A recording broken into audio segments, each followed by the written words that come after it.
आपको तो पता ही है, किसी भी देश की बात करें या भारत देश की बात करें, हर देश को बनाता है उस देश के नागरिक, उस देश का सिटीज़न। चाहे उनमें डॉक्टर हों, इंजीनियर हों, टीचर्स हों, आईटी प्रोफेशनल्स हो, पॉलिटिशियन हो, लेकिन इन सब से अलग, इन सब से कई गुना अधिक दो ऐसे वर्ग हैं जिनका कंट्रीब्यूशन होता है in real sense ground level पे। ये दो वर्ग जो देश को बनाते हैं, संभाल के रखते हैं। और आसान भाषा में मैं इन्हें बोलता हूँ 2M। पहला M है मिलिट्री, यानी कि फौज। देश का जो नक्शा अभी आप देख रहे हैं वो नक्शा उनकी वजह से है। अब देश के अंदर के नक्शे की बात करते हैं। ये जो रेलवे लाइन देख रहे हैं, पटरियां देख रहे हैं, एयरपोर्ट देख रहे हैं, बिल्डिंग देख रहे हैं, जैसा भी ये देश दिख रहा है। अब आते हैं दूसरे M पे। इसमें कंट्रीब्यूशन है मजदूर यानी कि लेबर का।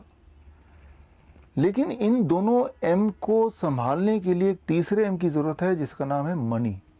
बिना मनी के, बिना पैसे के क्या हाल हो सकता है। इनमें से एक M का आपने देखा, पिछले 2 महीनों में 13 करोड़ मजदूर परिवार सड़क पे आ गए, बेरोजगार हो गए, लाखों मारे गए और अभी भी हाल बुरा है। अब हम बात करते हैं पहले M की, यानी कि मिलिट्री की। एक इम्पॉर्टेंट बात आपको बता दूं, देश का खर्चा मेडिकल से ज़्यादा, एजुकेशन से ज़्यादा, इंफ्रास्ट्रक्चर से ज़्यादा सिर्फ एक चीज़ में होता है किसी भी देश का खर्चा, खास तौर पे जब लड़ाई का मौसम हो, वो है सिक्योरिटी पे, वो है मिलिट्री पे। और अभी हालात ये हैं कि हमारे जो पड़ोसी देश हैं, चाइना, जहाँ पे लॉकडाउन सिर्फ 1 हफ्ते का हुआ था, वो भी वुहान में हुआ था। और दूसरा पड़ोसी देश पाकिस्तान, जहाँ पे कोई लॉकडाउन नहीं है। तो इन दोनों देशों की इकोनॉमी पूरे स्पीड पे है और दूसरी तरफ हमारी इकोनॉमी, हम लॉकडाउन 4 पे आ चुके हैं और हमारी इकोनॉमी थम सी गई है, थमी हुई है। ऐसे में कोई भी अगर इकोनॉमी को और गिराने की बात करता है, इकोनॉमी को क्रैश करने की बात करता है, तो एक तरह से वो देशद्रोह की बात करता है। सीधा इसका असर पड़ेगा मिलिट्री में। याद रखिए, हमारी जो आर्मी है, मिलिट्री है, वो हाथों से लड़ नहीं सकती, उनको औजार चाहिए, और ये सबसे महंगा होता है, सबसे महंगा। तो ऑलरेडी जो क्रैश्ड इकोनॉमी है, इसको और क्रैश करना हम अफोर्ड कर ही नहीं सकते। यहाँ पे मैं एक मुश्किल सवाल पूछना चाहता हूँ। आने वाले दिनों में अगर मैं आपसे पूछूं, आप कैसा देखना चाहते हैं अपने आप को? कोरोना वायरस से मरना चाहेंगे ए, या फिर किसी और मुल्क के गुलाम बन के जीना चाहेंगे? मुझे ऐसा लगता है कि हम में से 140 करोड़ भारतीय सब के सब पहली वाले ऑप्शन को ही चाहेंगे, कोरोना वायरस से मरना ज़्यादा पसंद करेंगे। अब कोरोना वायरस की बात करते हैं। ये लॉकडाउन 4 क्यों, 3 क्यों था, 2 क्यों था, 1 क्यों था? इन सब का अगर निचोड़ करें तो निचोड़ है सिर्फ 2 ही बातें, 2 ही आंकड़े, एक तो डेथ और एक है केसेस।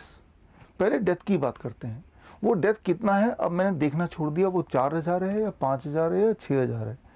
वो इसलिए क्योंकि हेल्थ मिनिस्ट्री का एक पार्ट है ICMR, Indian council of medical research. उसने एक नया गाइडलाइन निकाला, जो डिस्क्रिप्शन में जाके, लिंक में जाके हेल्थ मिनिस्ट्री के आप देख सकते हैं। और उस गाइडलाइन के अनुसार भारत की धरती में अभी अगर कोई मरता है, किसी की डेथ होती है, तो चाहे वो कोरोना पॉजिटिव आए, नेगेटिव आए, ना आए, वो कोरोना डेथ ही माना जाएगा अगर उसमें निमोनिया के सिम्टम हो। याद रखिए, निमोनिया से हर साल लगभग 1.5 लाख लोग मरते हैं भारत में, यानी कि इस साल जब वो 1.5 लाख लोग मरेंगे तो वो कोरोना के खाते में आ जाएंगे। या फिर अगर कोई ARDS से मरता है, यानी कि एक्यूट रेस्पिरेटरी डिस्ट्रेस सिंड्रोम, आसान शब्दों में ब्रीदिंग प्रॉब्लम से कोई मरता है, तो भी वो कोरोना डेथ माना जाएगा। ट्यूबरक्लोसिस में हर साल करीब 5 लाख लोग मरते हैं, कभी 4 लाख लोग मरते हैं, लेकिन इस साल जब ट्यूबरक्लोसिस से किसी की डेथ होती है तो वो कोरोना के खाते में आ जाता है या आ जाने लगा है। तीसरी बात, कोई कार्डियक इंजरी से अगर डेथ होती है, ऐसा लगता है, तो भी वो कोरोना के खाते में जाएगा, चाहे वो कोरोना नेगेटिव ही क्यों ना हो। याद रखिए, जो डायबिटीज़ के पेशेंट हैं, जो हार्ट के पेशेंट हैं, उनके डेथ का अक्सर कारण होता है कार्डियक इंजरी। लेकिन इस साल जब वो हार्ट के पेशेंट मारे जाएंगे, चाहे वो कोरोना नेगेटिव ही क्यों ना आए, तब भी वो कोरोना डेथ ही माना जाएगा। बॉडी में अगर क्लॉटिंग पाई गई तो भी वो कोरोना डेथ माना जाएगा, चाहे वो कोरोना पॉजिटिव आए, नेगेटिव आए, ना आए। याद रखिए, कैंसर के पेशेंट खास तौर पे जब वो कीमोथेरेपी कराने के बाद किसी कारणवश अगर डेथ होती है तो उनके बॉडी में ब्लड क्लॉट्स पाए जाते हैं। तो ये जो सारे डेथ है जो अदरवाइज कैंसर के डेथ माने जाते थे, डायबिटीज़ के डेथ माने जाते थे, हार्ट के डेथ माने जाते थे, ट्यूबरक्लोसिस के डेथ माने जाते थे, न्यूमोनिया के डेथ माने जाते थे, चाहे वो कोरोना पॉजिटिव आए, नेगेटिव आए, ना आए, ये सारे के सारे डेथ अब से कोरोना वायरस की डेथ माने जाएंगे या माना जाना शुरू हो चुका है। तो जो आंकड़े आप देखते हैं कि आज 500 नए डेथ आ गए, वो एक्चुअली कोरोना वायरस की डेथ नहीं है, उनमें ये वाले डेथ भी पूरी तरह से शामिल है। तो ये तो रही डेथ की बात। दूसरा बात करते हैं केसेस बढ़ गए, आज 5000 और केसेस बढ़ गए। देखिए यहाँ पे आपको समझना ये बहुत ज़रूरी है, तो अगले 2 मिनट के लिए प्लीज़ आप कॉन्सेंट्रेट कीजिए मैं जो बताने जा रहा हूँ। कोरोना वायरस भारत के लिए नया नहीं है, ना ही आपकी बॉडी के लिए नया है। आज से पहले 2005 में कोरोना वायरस आया था, वो था हांगकांग कोरोना वायरस, जिसका नाम दिया गया HKU1 कोरोना वायरस। उससे पहले 2004 में आया था नीदरलैंड का कोरोना वायरस, उसका नाम दिया गया NL63 कोरोना वायरस। उससे पहले 1965 में कोरोना वायरस आता है US से, जिसका नाम दिया गया 229E कोरोना वायरस। ये जो सारे 3 भाई हैं कोरोना वायरस के, जिसका चौथा भाई अभी आया है, जिसे कहते हैं नोवल कोरोना वायरस, जिसकी वजह से ये लॉकडाउन ये सारा कुछ है। ये चौथा भाई और बाकी 3 भाई, इन सबका हाव भाव बिहेवियर बिल्कुल सेम है। कोई भी जो कोरोना वायरस है वो actually RNA strand influenza virus है, और ये वायरस की प्रवृत्ति ये है कि आएगा तो फैलेगा और लोगों के बॉडी में जाएगा, और कुछ सालों में पूरे दुनिया के करीब 70% लोगों तक पहुंचेगा, यही इसका टारगेट होता है। और अभी तक का आंकड़ा जो ये कहता है, जर्मनी की एंटीबॉडी सैंपलिंग की बात करें, आइसलैंड की एंटीबॉडी की सैंपलिंग की बात करें, या न्यूयॉर्क हॉस्पिटल के एंटीबॉडी टेस्ट की बात करें, तो करीब 10% से 14% लोगों में कोरोना वायरस आगे जा चुका है।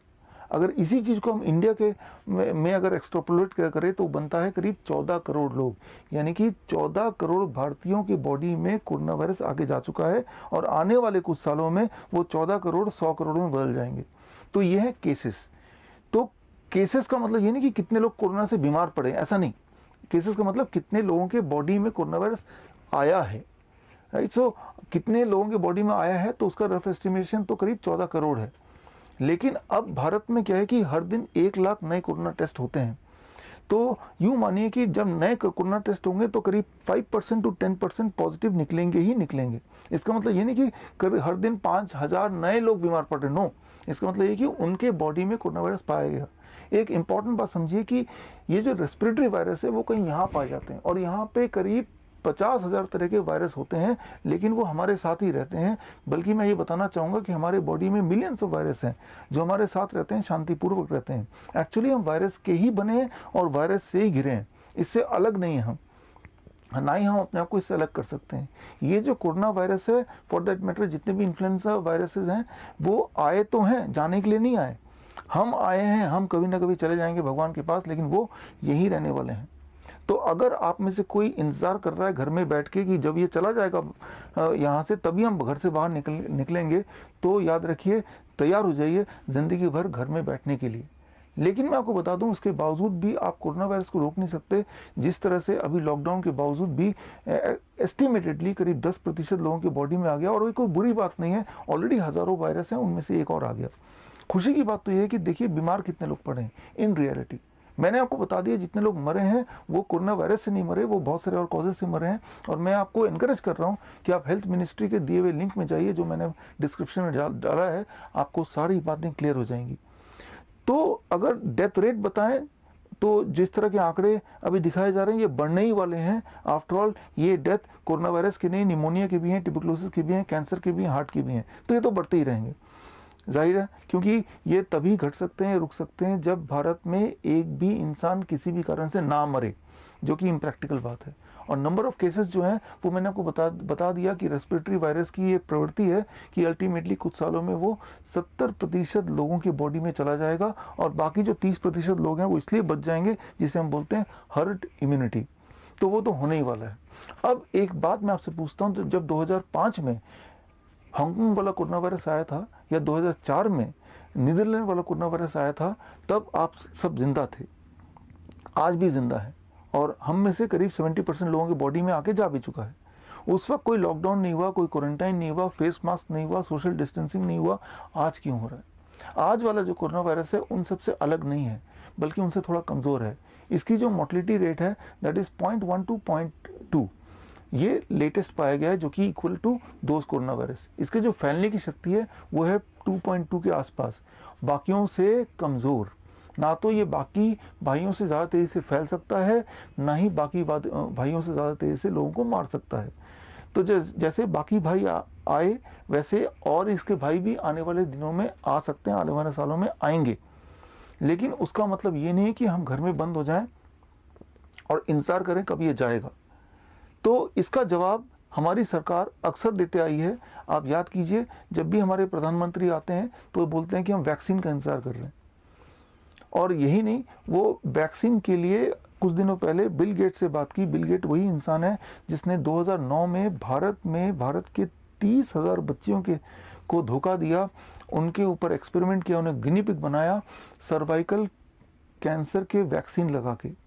और बाद में जब कुछ बच्चियां बीमार पड़ गई, कुछ बच्चियों की डेथ होने लगी, तब ये मामला सामने आया और तब कुछ लोकल एनजीओ ने आवाज़ उठाई और तब देखा गया कि वो जो कंसेंट पेपर था उसमें उन बच्चियों का अंगूठा लगा हुआ था। मतलब ये कि उनको अपने भाषा में लिखना तक नहीं आता।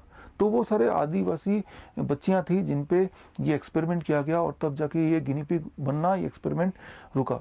तो ऐसा इंसान जिन्होंने ऐसा धोखा दिया भारतीय बच्चियों के साथ, वो भी अनपढ़ लोगों के साथ, आदिवासी बच्चियों के साथ, उनसे हमारे प्रधानमंत्री बोलते हैं कि वो वैक्सीन कब लाओगे और हमारे देश को कब बचाओगे। देखिए, मैं अगर आप पूछना चाहते हैं ये वैक्सीन कब आएगा, तो मैं बता दूं, ये कोरोना वायरस का वैक्सीन कभी नहीं आ सकता, क्योंकि कोरोना वायरस जो है वो आरएनए स्ट्रैंड इन्फ्लुएंजा वायरस है। और इसकी खासियत यह है कि ऐसे वायरस बहुत जल्दी म्यूटेट करते हैं। अभी तक 13-14 बार तो म्यूटेट ऑलरेडी कर चुके हैं आज की डेट तक। 13-14 बार म्यूटेट क्या होता है? म्यूटेट मतलब अपना भेष, रंग और भेष बदलना। मैं आपको आसान भाषा में समझाता हूँ इसका क्या इम्प्लीकेशन है। इमेजिन कीजिए, सामने से एक जंगली सुअर आ रहा है जो आपका दुश्मन, आपको खा जाएगा। आप उस सुअर से बचने के लिए एम करते, इशारा करते हैं बंदूक की गोली से, आप उसको मार डालेंगे। लेकिन जब तक मारने के लिए इशारा करते हैं तब वो सुअर म्यूटेट हो जाता है, मच्छर में कन्वर्ट हो जाता है। अब जिस बंदूक से आप सुअर को मारना चाहते हैं उसी बंदूक से मच्छर नहीं मर सकता। मच्छर मारने के लिए तो एक इलेक्ट्रिक रैकेट का इंतजाम करेंगे। आप सोचेंगे इस मच्छर को एम करके मैं मार ही डालूंगा। लेकिन जब तक आप ये सोचते हैं तब तक वो मच्छर म्यूटेट हो जाता है, यानी कि अपना भेष बदल देता है, वो हाथी बन जाता है।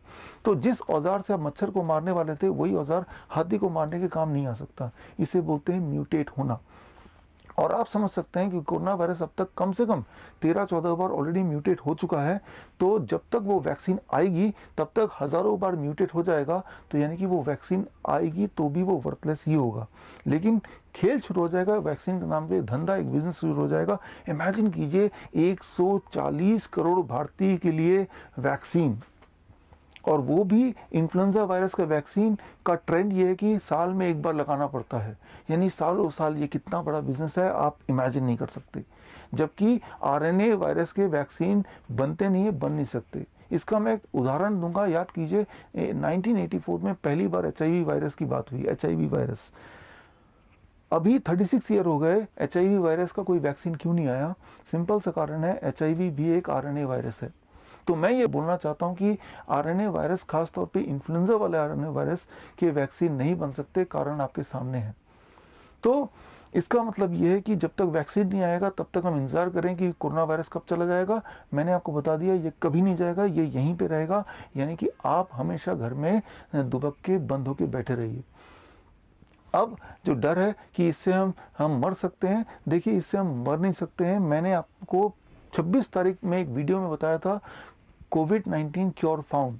उसमें मैंने 2 विदेशी लोगों के, 2 कतार के एग्जाम्पल दिए कि 2 पेशेंट जिनको मैंने इलाज किया और 3 स्टेप डाइट किया और उसके बाद वो कोविड-19 नेगेटिव आ गए। और उसके बाद मैंने 28 तारीख को, आज से 2 दिन पहले भी इंदौर का उदाहरण देके आपको बताया कि एक पेशेंट कोरोना पॉजिटिव से कोरोना नेगेटिव 5 दिन के अंदर आ गया by using the 3 step diet. तो वो जो 3 स्टेप डाइट है, आज की तारीख में देश विदेश में हज़ारों की तादाद में लोग जब भी फ्लू होता है, चाहे वो इन्फ्लुएंजा हो, H1N1 हो या कोरोना वायरस हो, तब एकदम से वो 3 स्टेप डाइट पे जाते हैं। और वो सारी रिपोर्ट्स मैं इकट्ठा करता जा रहा हूँ। वो सारी रिपोर्ट्स बार बार यही बताती हैं कि नॉर्मली 3 से 5 दिन लगता है और सारे सिम्टम चले जाते हैं, और फिर जब टेस्ट करते हैं तो वो पॉजिटिव का नेगेटिव हो जाता है। तो मैं ये बोलना चाह रहा हूँ कि यहाँ पे कि क्वारंटाइन के 14 दिन की, 17 दिन की, 21 दिन की कोई आवश्यकता नहीं है। बहुत ज़्यादा हो तो आइसोलेशन की ज़रूरत ज़रूरत है तो वो भी 3-4 दिन की या 5 दिन की। तो ऐसे में प्रॉब्लम कहाँ पे है और डर कहाँ पे है और डर किस चीज़ का है? तो ये जो अगर डर है तो वो डर ये है कि आपको एक रॉन्ग मैसेज दिया जा रहा है। जितनी बार आप किसी को फ़ोन करना चाहते हैं तो पहले आपके कान में गूंजता है, कोरोना के बारे में गूंजता है कि आपको एहतियात बरतना है, आप मरने वाले हैं, वॉर लाइक सिचुएशन है। और वो बार बार जो चीज़ दिमाग में जाती है उससे इंसान, हमारे दिमाग बना ही ऐसे है कि चाहे वो सत्य हो या झूठ हो, उससे अक्सर हम डर ही जाते हैं। तो ऐसे में हमें क्या करना है? ऐसे में हमें वही करना है जिसका समय आ गया है, दैट इज़ कॉल्ड लॉकडाउन 5। ये लॉकडाउन 5 कैसा होगा? मेरी समझ से सिर्फ भारत देश के पास एक ही रास्ता है और वो है लॉकडाउन 5 का। लॉकडाउन 5 मतलब आपको सिर्फ एक ताला खरीदना है, एक लॉक खरीदना है और एक ट्रंक खरीदना है, एक बक्सा खरीदना है। उस बक्से के अंदर डब्ल्यूएचओ के सारे प्रोटोकॉल्स और जब डब्ल्यूएचओ के सारे गाइडेंस उठा के उसको ताले में डालिए और उस बक्से को उठा के समुद्र में फेंकिए, and that is what is called lockdown 5। इसके अलावा भारत के पास कोई चारा नहीं है। और मैं आपको बताऊं कि ये जो हम करने वाले हैं, अगर ये करते हैं तो ये कोई नई बात नहीं है। एक देश ने ये मिसाल ऑलरेडी कायम किया है और आपको अब तक अंदाज़ा लग गया होगा, उस देश का नाम है तंजानिया। और तंजानिया ने जो किया, ये मेन स्ट्रीम मीडिया आपसे छुपाने की पूरी कोशिश कर रही है। आज मैं आपको बताता हूँ तंजानिया ने क्या किया। जब डब्ल्यूएचओ बाकी देशों तक पहुंच रही थी तब तंजानिया के पास पहुंची। तंजानिया को बताया कि एक राक्षस आने वाला है, कोरोना वायरस आने वाला है, सब लोग मारे जाएंगे। आप ऐसा करो, ये पीसीआर टेस्ट रखो, सबको घर में बंद कर दो, सारा देश को लॉक कर दो। लेकिन तंजानिया के जो प्रेसिडेंट हैं वो कोई आम प्रेसिडेंट नहीं है। जॉन मैगुफुली, वो पीएचडी हैं केमिस्ट्री में। डब्ल्यूएचओ की बातें सुन के उनको शक हुआ कि ये तो दाल में कुछ काला है। उन्होंने क्या किया, उन्होंने चुपचाप कुछ सैंपल भेजे कि लैब में ये पीसीआर टेस्ट कराओ, ये तो कुछ लोगों के सैंपल हैं। उनका नाम रख दिया, किसी का नाम एलिजाबेथ रख दिया, किसी का नाम जॉन रख दिया, अलग अलग नाम रख दिया, ह्यूमन नेम रख दिए, अलग अलग उम्र रख दिया, कोई फीमेल कोई मेल। दरअसल वो जो सैंपल थे वो ह्यूमन सैंपल ना होके वो पपीते का सैंपल था, वो बकरी का सैंपल था, वो भेड़ का सैंपल था। और बाद में आया कि पपीता भी कोरोना पॉजिटिव, बकरी भी कोरोना पॉजिटिव, भेड़ भी कोरोना पॉजिटिव। तो उनका कहना था इसका मतलब पपीते को आइसोलेशन में रखना पड़ेगा, भेड़ को क्वारंटाइन में रखना पड़ेगा। तो उन्होंने ये जो चोरी है डब्ल्यूएचओ की एक बार में पकड़ लिया और उन्होंने वर्चुअली यही किया कि डब्ल्यूएचओ के बताए हुए सारे प्रोटोकॉल को उठा के बाहर देश से फेंका। और आज की तारीख में तंजानिया के सारे एयरपोर्ट खुले हैं, डोमेस्टिक भी खुला है, इंटरनेशनल भी खुला है, पहली बात। दूसरी बात, आज की तारीख में आज अगर आप चाहें तो इस वक्त आप उड़ के अगर तंजानिया पहुंचेंगे तो वहाँ कोई क्वारंटाइन नहीं होगा, कोई सोशल डिस्टेंसिंग नहीं होगा, आप चौंक जाएंगे। यहाँ तक कि मास्क लगाने पे भी प्रेसिडेंट ने बैन लगा दिया है। आपको मेरी बातों पे यकीन नहीं आएगा और मीडिया में ये न्यूज़ मिलेगा नहीं। इसीलिए मैंने संपर्क साधा सीधे तंजानिया में और वहाँ के रेजिडेंट, वहाँ के सिटीज़न इमैनुअल से मैंने बात की। इमैनुअल से सारी बात पूछी, इमैनुअल के माध्यम से मैंने वो शहर देखा। आप देखिए, आंखों देखी, अपने आंखों से, खुली आंखों से देखिए कि वहाँ पे तंजानिया में एक गरीब देश इस वक्त किस तरह से वो कोरोना से बाहर, कोरोना के एक्चुअली भय से बाहर आ गए। वहाँ पे ना तो सोशल डिस्टेंसिंग है, ना मास्किंग है, ना क्वारंटाइन है, ना आरटीपीसीआर टेस्ट है। वहाँ सब कुछ वैसे ही है जैसे 2019 में पूरे दुनिया में बिना कोरोना वायरस के जैसे दुनिया थी वैसे ही। अगर आप में से कुछ लोग ऐसे सोच रहे हैं कि वहाँ सोशल डिस्टेंसिंग नहीं है, क्वारंटाइन नहीं है, वहाँ पे कोई टेस्टिंग नहीं हो रही है, तो इसका मतलब वहाँ तो हज़ारों लोग कोरोना से मर रहे होंगे। मरने के आंकड़ा कितने हैं? तो वहाँ पे 6 करोड़ की पॉपुलेशन में जो टोटल कोरोना डेथ है वो है 21। मतलब हर 1 करोड़ में करीब 3 या 4 डेथ। तो यही सच्चाई है कोरोना की सच्चाई, जैसे कि कोरोना की बाकी भयों की सच्चाई है। तो अब मैं चाहूँगा कि आप अपनी आंखों से देखें तंजानिया इस वक्त कैसा है, और मुझे लगता है कि इंस्पिरेशन मिलेगी आप सबको, हम सबको। और हम चाहते हैं कि हमारा भारत का लॉकडाउन 5 भी तंजानिया से इंस्पायर्ड हो, तंजानिया मॉडल से इंस्पायर्ड हो। In Tanzania, we don't have that thing called lockdown in Tanzania. We haven't experienced that. Since the outbreak of this pandemic, we haven't been under any kind of lockdown. Our daily routines continue as usual.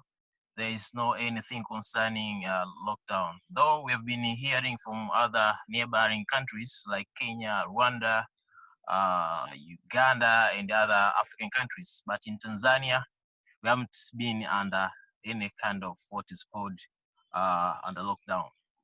Okay, so now the international flight has started. Yeah, sure. We have already started. We opened up our international airport, and we are waiting for the tourist arrival in Tanzania. Actually, I think on the coming months. The ministry concerning tourism in Tanzania has announced that there is tourists who are coming from Turkey, I think, if I'm not mistaken. So they will be visiting Tanzania. So in Tanzania, everything is okay. The flights are now entering in your country as used to. Okay, so now if I want to come to Tanzania, will I be allowed to enter Tanzania? Yes, you'll be allowed to enter in Tanzania, and there is no anything concerning quarantine. You won't be in any kind of you won't be in any kind of those things concerning regarding quarantine. There is no quarantine in Tanzania.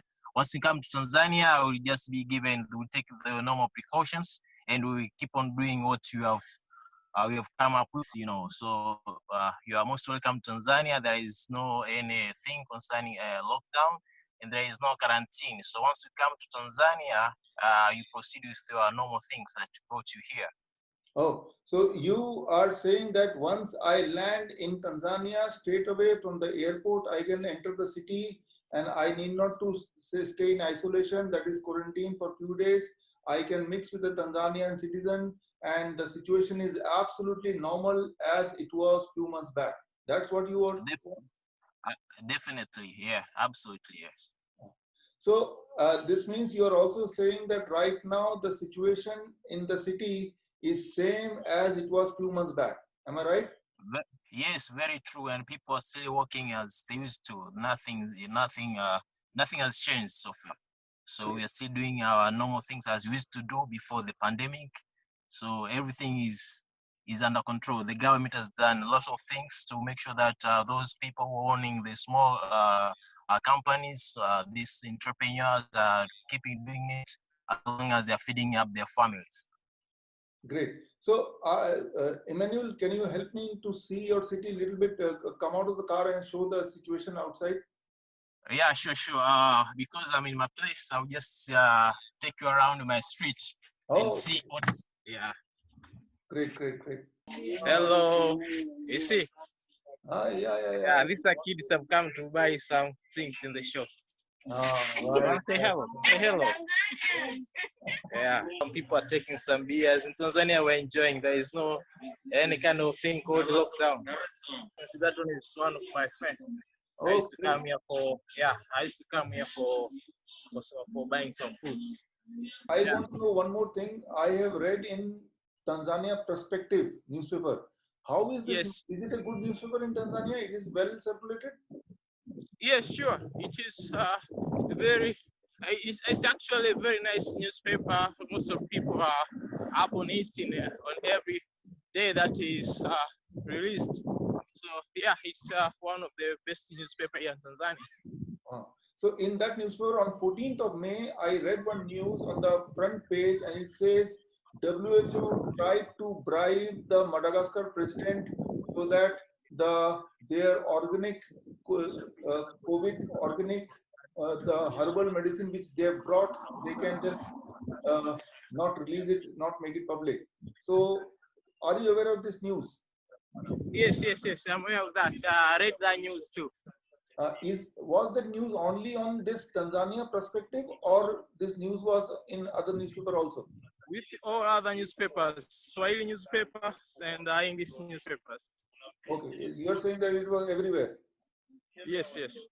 Okay. Manuel Kimaro, I'm a business person. I'm also working on the information technology field. So yeah, I'm having my own company called Socobit Technologies Company. We are also coming up with a very user-friendly application called Webo. Webo actually is a first of its own kind. That application I developed to help small entrepreneurs in feeding their data, having the list of their clients and all that. So I've also been part of President Magufuli's industrialization. So I'm also working so hardly in helping these small entrepreneurs by developing easy to use applications and softwares to enable them to prosper in terms of economy, in the economy and feeding up their families and all that. धन्यवाद, all the best, जय हिंद।